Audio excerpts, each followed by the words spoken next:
Hello, everybody, and welcome to 10 Minutes of Pirke Avot. I'm Rabbi Rachel Isaacs, talking to you from Waterville, Maine. And this has been a very challenging time for many of us, not only because of the grim realities of this disease, but also because of the ways in which we have seen our social fabric as Americans and in some other places around the world really come apart. And I think for me, at least, the turning of neighbors on neighbors, the use of violence to settle ideological disputes, the fraying of familial relationships and friendships might be the most agonizing element of this period of time for me. And in truth, those of us who are aware, certainly Americans, know that this process has been going on for quite a while.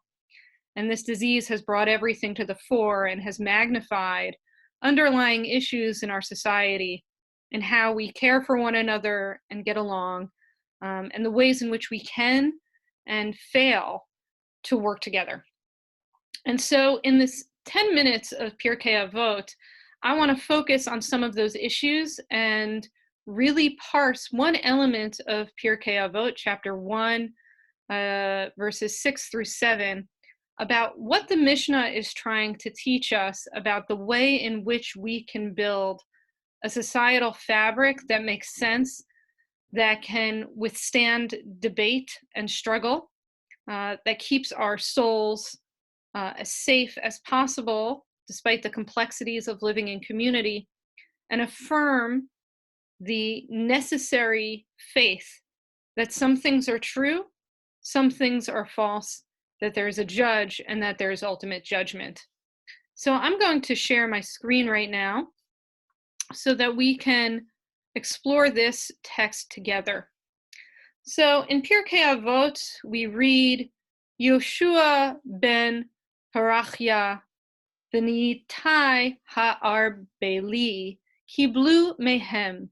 Yoshua ben Parachya omer, aseh lecha rav, ukne lecha chaver, ve'vei dan et kol ha'adam lechaf zechut. Nitai ha'arbeli omer, harchek mishachen ra, ve'al titchaber l'rasha, ve'al tityaesh min ha'poranut. Joshua ben Parachya and Nitai the Arbalite received the oral tradition from them.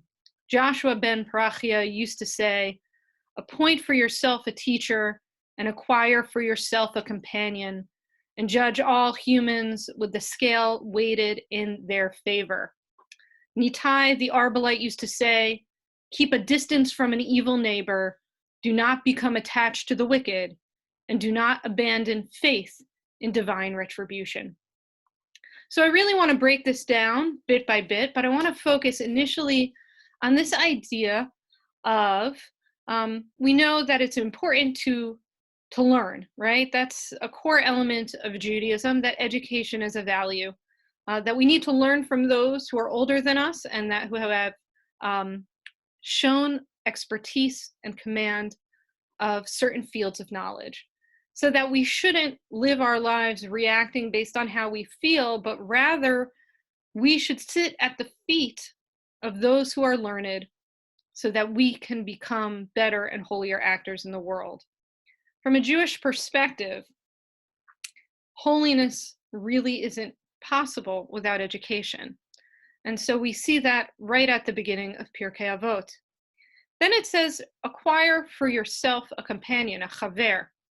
Chaver comes from the root chet, bet, resh.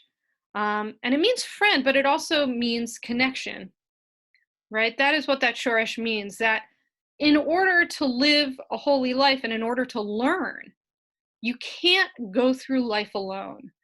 The Jewish tradition really discourages solitary learning and solitary action. We need a chaver, we need somebody with whom we're connected in the learning process, so that we always have someone who challenges us and our sense of what we believe to be true based on gut reactions. And so we need a teacher to give us wisdom. We need a chaver, we need a connection, we need a friend to really parse it out and debate so we can create new knowledge and be more certain, if not completely certain, in our wisdom. And then the part that I think is the most crucial at this moment is, and judge all humans with a scale weighted in their favor. So I made that gender neutral. It applies to both genders. And this idea to dan kaf zechut, a kaf is the palm of our hand.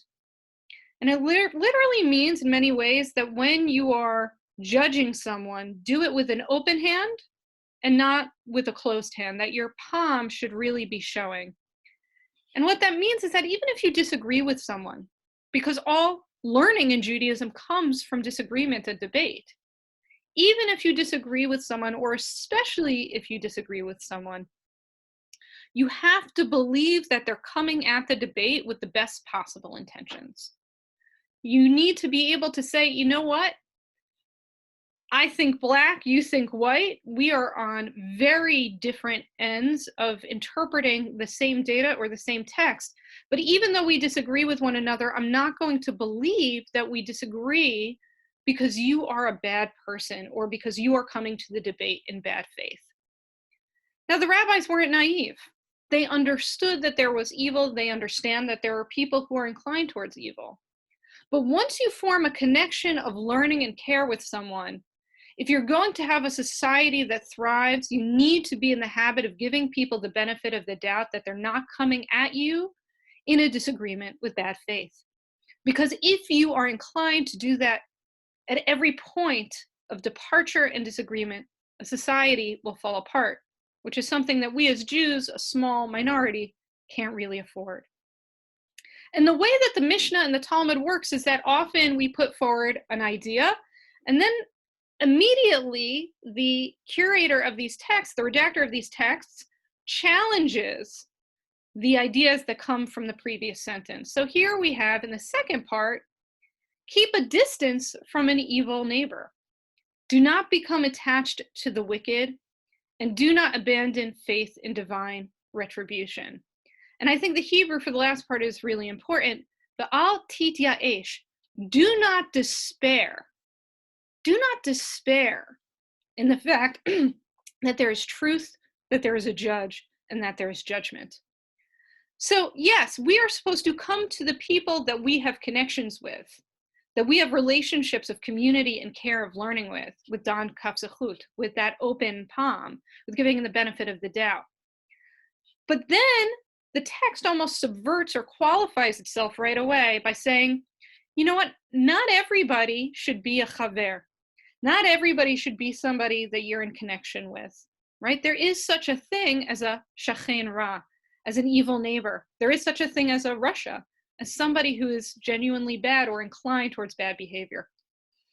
And we have to be careful with this element of the text, because especially at this stage in our national and global discourse, we are very much inclined to see the people with whom we disagree as inherently bad or evil or dangerous.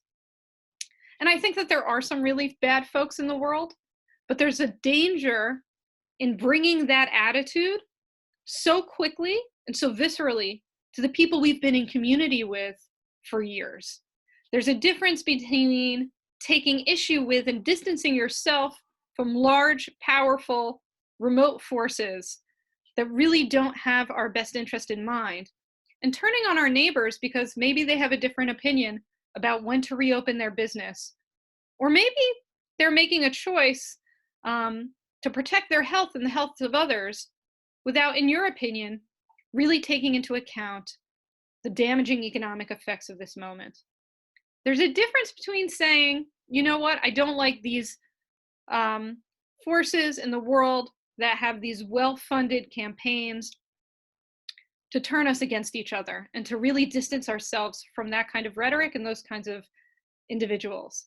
But when it happens within our own communities, when you find yourself turning on people that have been your friends and your neighbors that have cared for you and your community for years, you need to pause for a moment, right? So yes, there are forces for evil, but we need to be really cautious about turning on a chaver as opposed to somebody who might be more distant and more uncaring.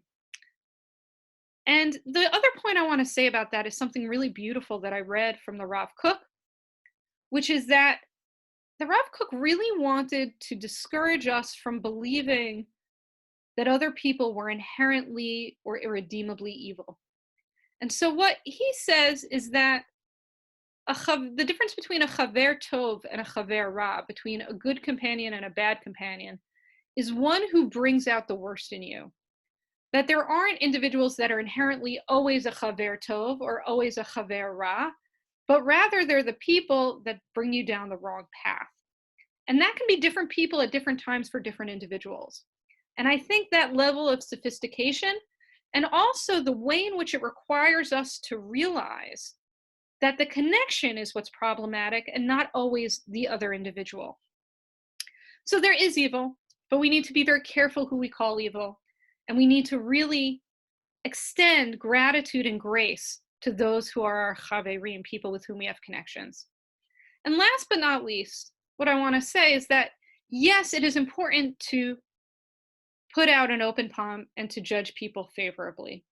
I think we always need to err on that side, especially for the people who are close friends, who have given us care, who have been in our families and in our networks for years. But there is a line, and that line is apostasy. Now, many of you may know that in Judaism, we don't have a dogma. So how can you be an apostate in a religion that doesn't have a dogma? And it's very clear, and it's one of the moments I always remember from As a Driven Leaf that I read in college by Milton Steinberg. Apostasy is saying there is no judge and there is no judgment. It's undermining the belief in an absolute truth and in an ultimate judge.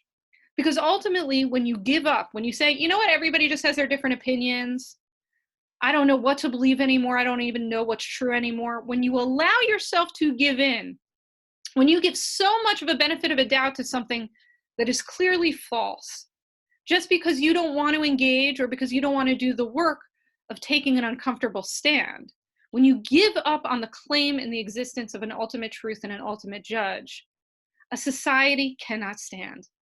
So yes, we need to be gracious with one another, but not to the point that it undermines our belief and our knowledge that there is an ultimate truth and that we need to work with one another in a gracious fashion to find that truth.